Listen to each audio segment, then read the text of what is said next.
जो daily Vaser है 62,000, जिसके साथ 2014 में वादा किया गया था कि उनको पक्का किया जाएगा, आज 10 साल हो गए हैं, उनको सड़कों के ऊपर बैठने के लिए मजबूर किया गया है। वो भी ये समझता था कि प्रधानमंत्री कम से कम ये बात तो कर देंगे, कोई आश्वासन इस संदर्भ में दे देंगे कि इन लोगों को भाई पक्का किया जाएगा, क्योंकि पिछले कई सालों से उसी तनख्वाह के ऊपर काम कर रहे हैं और उतना ही काम करते हैं जितना रेगुलर एम्प्लॉय जो पूरी तनख्वाह लेने वाला करता है, उसके ऊपर कोई बात नहीं हुई। तो आपने इतने सैक्रोसैंक्ट अदारा जो होता है उसको आपने कन्वर्ट कर दिया, एक स्टूडियो में कन्वर्ट कर दिया, और इलेक्शन की कहीं बात ही नहीं है। इलेक्शन का नाम भी आप नहीं ले रहे हैं। मन मर्जी से यहाँ फैसले लिए जाते हैं, मन मर्जी से सरकार को चलाया जाता है। मोदी सरकार का तो एक ही फंडा है, माई वे और द हाईवे। कौन सा फिरका है, कौन सा तबका है जो इस सरकार से खुश है? क्या किसान खुश है? क्या जवान खुश है? क्या नौजवान खुश है? क्या पहलवान खुश है? स्मार्ट मीटर लगाने का काम जो है वो जोरों शोरों के ऊपर चल रहा है। लोग कहते हैं पहले बिजली तो दे दीजिए, फिर स्मार्ट मीटर लगाइए। पीएमजीएसवाई के तहत सड़कें बने, पिछले 8 वर्षों से लोगों को जमीनों का मुआवजा नहीं मिला है। 10-10 बार, 20-20 बार उनसे डॉक्यूमेंट सरकार ले चुकी है,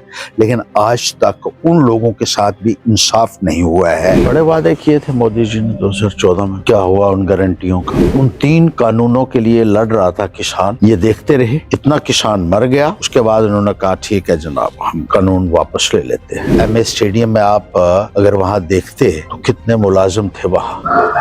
एजुकेशन डिपार्टमेंट के कर्मचारियों को वहां बुलाया गया था, रूरल डेवलपमेंट के कर्मचारियों को वहां बुलाया गया था। आपको कैसे पता? हेल्थ डिपार्टमेंट के कर्मचारियों को बुलाया, आंगनवाड़ी के आशा वर्कर्स। आपको कैसे पता? आप क्योंकि लोगों ने हमसे संपर्क करके कहा। आपने अपनी आंखों से देखा ये चीज? बिल्कुल देखा है। मुलाजमीन को आप इकट्ठा कर रहे हैं जोर जबरदस्ती से, ये तो दहशतगर्दी है। अगर आपको अपने आप के ऊपर भरोसा है, अगर आप समझते हैं लोग आपके साथ हैं और इतनी सीटें जीतने का दावा करते हैं, तो मुलाजमीन को जोर जबरदस्ती से एक पॉलिटिकल फंक्शन में लाने का मकसद क्या है? जो गवर्नमेंट फंक्शनरीज हैं वो सरकार के साथ कोलैबोरेट कर सकते हैं ताकि मुल्क को आगे ले जाए। लेकिन आप भाषण क्या कर रहे हैं? विरोधी चोर हैं, पॉलिटिकल पार्टीज जो दूसरी हैं वो बेईमान हैं, वो करप्ट हैं, और आपकी पार्टी सही है और आपको 370 सीटें चाहिए और आप उनसे अपील कर रहे हैं कि हमें 370 सीटें दीजिए, हमारे इतनी सीटें दीजिए। एक डर का माहौल पैदा किया गया है। क्या मुलाजिम अपनी मर्जी से आया? उनको बसों में भर भर के और फिर ये आदेश दिए गए। इस किस्म का माहौल ये चल रहा है। लेकिन मुझे बताइए, I just fail to understand what kind of government is this? क्या कहेगा मुलाजिम, क्या कहेगा? नहीं, जो लोग दर्शन करने आए कैमरे वो के सामने बात ये नहीं कह सकता है कि मुझे बुलाया गया जबरदस्ती, क्योंकि उसको नौकरी करनी। ये सरकार जो है जो मुझे यहाँ जबरदस्ती ला सकती है, तो कल को कोई इस किस्म का मैं बयान दूंगा तो मेरे साथ क्या क्या हश्र हो सकता है वो अच्छे तरीके से जानता है। डरे हुए हैं, खौफ में। नौजवान उम्मीद रखता था कि प्रधानमंत्री महोदय आएंगे तो कम से कम रोजगार की बात तो करेंगे, जिसका उन्होंने जिक्र ही नहीं किया। 25 सरपंच बार बार ये कहते रहे हैं कि मनरेगा का पैसा हमारा 7 साल से 8 साल से फंसा हुआ है, वो रिलीज कीजिए। इस सरकार के सामने आवाज उठाना भी भैंस के आगे बीन बजाने वाली बात। ठीक लोकसभा इलेक्शन से पहले जम्मू कश्मीर में पीएम मोदी आते हैं और ये दावा करते हैं कि अब की बार हिंदुस्तान में 370 सीट्स जीतेंगे, यानी कि पिछली बार 370 को हटाया गया, इस बार 370 सीट्स भाजपा अकेले जीतेगी और एनडीए अलायंस की बात करें तो 400 पार जाएंगे। इतना विश्वास और इतना कॉन्फिडेंस कैसे? मेरे साथ सब पे बातचीत करने के लिए हैं जम्मू कश्मीर के माने जाने लीडर हर्षदेव सिंह जी, आपका बहुत बहुत स्वागत है। किस तरह देखते हैं बीजेपी के कॉन्फिडेंस को आप, अब की बार 400 से पार? देखिए, उम्मीद रखना तो अच्छी बात, लेकिन आप इसके लिए कर क्या रहे हैं, जरा इसके ऊपर भी गौर फरमाना बड़ा जरूरी है। प्रधानमंत्री महोदय को मैं ये कहना चाहूंगा, ऐसे कौन से काम है जो आपने किए जिसकी वजह से आप ये सोचते हैं कि आपको इतने बड़े पैमाने के ऊपर लोग मैंडेट देंगे? वो तो कहते हैं कि मोदी की गारंटी है, जब मोदी जी बोलते हैं वो हो जाता है। बड़े वादे किए थे मोदी जी ने 2014 में, क्या हुआ उन गारंटियों का? 2-2 करोड़ नौकरी देने की बातें नरेंद्र मोदी जी ने की, घर घर में रोजगार देने के वादे किए, महंगाई को दूर करने की बातें उन्होंने की, विकास की जो है एक नदियां बहाने की बात की, दूध की गंगा बहेगी, और कितने कितने लोगों के साथ उन्होंने वादे किए उस वक्त। तो मुझे बताइए, आज हिंदुस्तान के अंदर या जम्मू कश्मीर के अंदर लोगों को क्या हासिल हुआ है? किसानों के साथ क्या हो रहा है? पहले भी किसान सड़कों के ऊपर उतरे और 750 किसान मारा गया। उन 3 कानूनों के लिए लड़ रहा था किसान, ये देखते रहे, इतना किसान मर गया। उसके बाद उन्होंने कहा ठीक है जनाब, हम कानून वापस ले लेते हैं। इतने किसानों को शहादत देनी पड़ी उन कानूनों को रद्द करवाने के लिए जो किसान ये समझते थे कि ये उनके हित में नहीं है। जवानों के साथ क्या हुआ, पुलवामा में क्या हुआ। सत्यपाल मलिक जी कहते हैं कि 40 जवानों की शहादत का भारतीय जनता पार्टी ने फायदा उठाया, उसका सियासी फायदा उठाया गया और वो डंके की चोट पर कह रहे हैं और सरकार उसका जवाब नहीं दे पा रही है। जवानों के साथ क्या हुआ, नौजवानों के साथ क्या हुआ। आप 2-2 करोड़ रुपए, 2-2 करोड़ नौकरियों के वादे किए गए। आप अगर पहलवानों के साथ क्या आप मुझे हुआ। बताइए, आप अगर इतना गिन रहे हैं कि इनने कुछ नहीं किया, तो आपने देखा होगा कि कितनी भीड़ थी एमए स्टेडियम में जब जब कहा गया वो भी है, वो भी एक बात है, क्योंकि अगर आप एमए स्टेडियम में आप अगर वहां देखते तो कितने मुलाजिम थे वहां। एजुकेशन डिपार्टमेंट के कर्मचारियों को वहां बुलाया गया था, रूरल डेवलपमेंट के कर्मचारियों को वहां बुलाया गया था, आपको कैसे पता हेल्थ डिपार्टमेंट के कर्मचारियों को बुलाया, आंगनवाड़ी के, आशा वर्कर्स नहीं, के। आपको कैसे पता आप क्योंकि लोगों ने हमसे संपर्क करके कहा। आपने अपनी आंखों से देखा ये चीज? बिल्कुल देखा है। और कुछ एक मुलाजिम जो वापस जा रहे थे रैली अटेंड करके, उनकी एक गाड़ी का एक्सीडेंट हुआ यहाँ सिद्धड़ा में और उन लोगों को बत्रा हॉस्पिटल में एडमिट कराया गया। तो वहां मैंने देखा कि वो तो हॉस्पिटल में पड़े हुए हैं जो रैली में आए हुए थे। बहुत सारे लोगों ने टेलीफोन करके ये बताया कि हमारे लिए ये कहा गया था कि अगर रैली में नहीं जाओगे तो आपके खिलाफ सख्त कार्रवाई की जाएगी।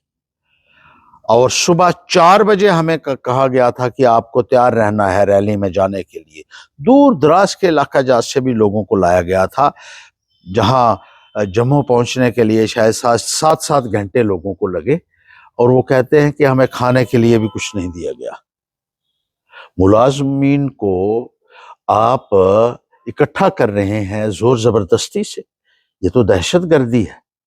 लेकिन ये तो मोदी एक तरीके से एक गुंडागर्दी है कि आपकी सरकार है और आप ये मुलाजमीन को ये आदेश देते हैं कि आपको किसी भी हालात में किसी भी कीमत पर मोदी की रैली में आना है।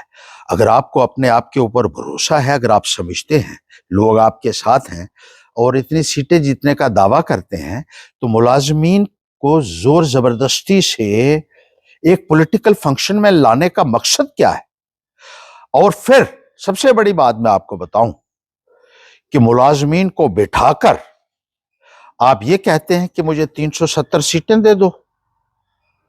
मुलाजमीन को आपने बुलाया है, अगर आप प्रधानमंत्री आप ये कहते हैं कि मैं मुलाजमीन को बुला सकता हूं, तो आप वहां बिठा के ये बात कीजिए कि हम इस देश को कैसे आगे ले जा सकते हैं, हमने क्या किया है और क्या आगे करना है, मुलाजमीन के लिए हमें क्या करना है, डेवलपमेंट प्रोसेस को, इस ट्रेजेक्ट्री को आगे ले जाने के लिए हमें क्या क्या स्टेप्स लेने हैं और क्या हमने लिए हैं, और किस तरीके से जो गवर्नमेंट फंक्शनरीज हैं वो सरकार की के साथ कोलैबोरेट कर सकते हैं ताकि मुल्क को आगे ले जाया जाए। लेकिन आप भाषण क्या कर रहे हैं, विरोधी चोर हैं, पॉलिटिकल पार्टीज जो दूसरी हैं वो बेईमान हैं, वो करप्ट हैं, और आपकी पार्टी सही है और आपको 370 सीटें चाहिए और आप उनसे अपील कर रहे हैं कि हमें 370 सीटें दीजिए, हमारे इतनी सीटें दीजिए। क्या एक प्रधानमंत्री को ये बात शोभा देती है कि वो मुलाजमीन को बुलाकर वहां ये भाषण करे कि हमें इतनी सीटें चाहिए? क्या ये पॉलिटिसाइजेशन ऑफ ब्यूरोक्रेसी नहीं है? क्या आप गवर्नमेंट फंक्शनरीज का गलत इस्तेमाल नहीं कर रहे हैं? लेकिन यहां तो कहना ही बेकार है, क्योंकि यहां कोई सुनने वाला नहीं है। एक मन मर्जी से यहां फैसले लिए जाते हैं, मन मर्जी से सरकार को चलाया जाता है। मोदी सरकार का तो एक ही फंडा है, माई वे और द हाईवे। जो वो कहेंगे अब मुझे वो बताइए आपको करना है। हर्षदेव, अब मुझे बताइए कि जैसे आपने कहा कि मुलाजमों को बुलाया गया, फिर कैसे इतना कॉन्फिडेंस एक पॉलिटिकल पार्टी को हो सकता है कि वो 370 से पार सीटें खुद को लेंगे और अलायंस उनकी जो है 400 पार जाएगी? इसके पीछे क्या हो सकता है? देखिए, एक एक माहौल बनाने की कोशिश की जा रही है, एक लोगों को ये मैसेज देने की कोशिश की जा रही है कि ये देखिए, आम आदमी ये नहीं समझता है कि उस रैली में कौन लोग आए थे और कहां कहां से आए थे। ये तो किसी के माथे पे नहीं लिखा था कि वो मुलाजिम है या क्या है, लेकिन उन्होंने मुलाजिमों को जब ये कह दिया कि आपको आना है तो आना है, और फिर लोगों को बताया देख लीजिए कि हमारी रैली में कितने लोग बैठे हुए हैं। एक पैगाम देने की कोशिश की जा रही है, मुलाजिमों को बुला के भीड़ इकट्ठी करके, कि हमारा लोगों के अंदर एक जो है वो दबदबा बना हुआ है। और सही बात यह है, एक डर का माहौल पैदा किया गया है। क्या मुलाजिम अपनी मर्जी से आया? उनको बसों में भर भर के और फिर ये आदेश दिए गए। किस किस्म का माहौल ये चल रहा है? लेकिन मुझे आई बताइए, just fail to understand what kind of government is this. अब मुझे बताइए कि जिस तरह हमने भी कई लोगों से वहां बातचीत की, उन्होंने कहा कि हम मोदी जी के दर्शन करने आए हैं। वो भी तो लोग थे जो सुनने नहीं, दर्शन करने आए। बिल्कुल होंगे। क्या कहेगा मुलाजिम, क्या कहेगा? नहीं, जो लोग वो दर्शन करने आए कैमरे वो के सामने बात ये नहीं कह सकता है कि मुझे बुलाया गया जबरदस्ती, क्योंकि उसको नौकरी करनी है। उसको पता है कि कल को मेरे साथ ये सरकार जो है, जो मुझे यहाँ जबरदस्ती ला सकती है, तो कल को कोई इस किस्म का मैं बयान दूंगा तो मेरे साथ क्या क्या हश्र हो सकता है, वो अच्छे तरीके से जानता है। डरे हुए हैं, खौफ में है। इसलिए मैं आपसे कह रहा था कि कौन सा फिरका है, कौन सा तबका है जो इस सरकार से खुश है? क्या किसान खुश है? क्या जवान खुश है? क्या नौजवान खुश है? क्या पहलवान खुश है जो इन्होंने उनके साथ किया? जब जम्मू में एमए स्टेडियम में स्पीच दी पीएम मोदी साहब ने, उन्होंने एक फिल्म का जिक्र किया, 370 की फिल्म आ रही है, उसको देखिएगा, इनकी असलियत पता चल जाएगी। वो क्या दर्शाता है? एक प्रधानमंत्री फिल्म के बारे में बोल रहे हैं उधर कि आर्टिकल 370 पे एक फिल्म बनी है, वो रिलीज होने वाली है, उसको देखिए। नहीं, देखिए, फिल्में तो आप बनाते ही रहते हैं, फिल्में जितनी मर्जी बनाइए। फिल्मों के ऊपर थोड़ा लोग वोट देते हैं, वो तो कारकर्दगी के ऊपर वोट देते हैं। आपने ग्राउंड के ऊपर क्या डिलीवर किया है, ये इंपॉर्टेंट है। फिल्म के अंदर जो मर्जी आप दिखा दीजिए। अब जम्मू कश्मीर के क्या बर्निंग इश्यूज थे, ये बहुत इंपॉर्टेंट मसला है कि जम्मू कश्मीर में लोगों को क्या क्या दिक्कतें हैं, लोग क्या उम्मीद रखे हुए थे। सबसे पहले एक एम्प्लॉयमेंट पैकेज नौजवान उम्मीद रखता था कि प्रधानमंत्री महोदय आएंगे तो कम से कम रोजगार की बात तो करेंगे, जिसका उन्होंने जिक्र ही नहीं किया कहीं। लोग जो ये IITs देख बने, रहे थे। जो कुछ एक IIT बातें मैं नहीं, सुनिए। आपसे पहले मैं शेयर करना चाहूंगा कि जो लोगों की उम्मीदें थी। लोगों को यह कहा गया था 2014 में कि 24 घंटे आपको बिजली दी जाएगी। 10 साल पहले आप देख लीजिए बिजली की स्थिति क्या है, और ऊपर से स्मार्ट मीटर लगाने का काम जो है वो जोरों शोरों के ऊपर चल रहा है। लोग कहते हैं पहले बिजली तो दे दीजिए, फिर स्मार्ट मीटर लगाइए। तो कम से कम ये उम्मीद रखते थे कि प्रधानमंत्री महोदय इस बारे में भी हस्तक्षेप करेंगे, क्योंकि ये सब लोगों की एक मांग है और सब लोगों को ये मसला अफेक्ट करता है। इसी तरीके से अगर आप गांव में चले जाइए तो मनरेगा की लाइबिलिटीज पिछले 7-8 सालों से उन लोगों को नहीं दी गई हैं। जो गरीब लोग हैं उनका पैसा फंसा हुआ है। पंचायत सरपंच बार बार ये कहते रहे हैं कि मनरेगा का पैसा हमारा 7 साल से 8-8 साल से फंसा हुआ है, वो रिलीज कीजिए। प्रधानमंत्री महोदय को भी इस संदर्भ में ज्ञापन दिए गए हैं।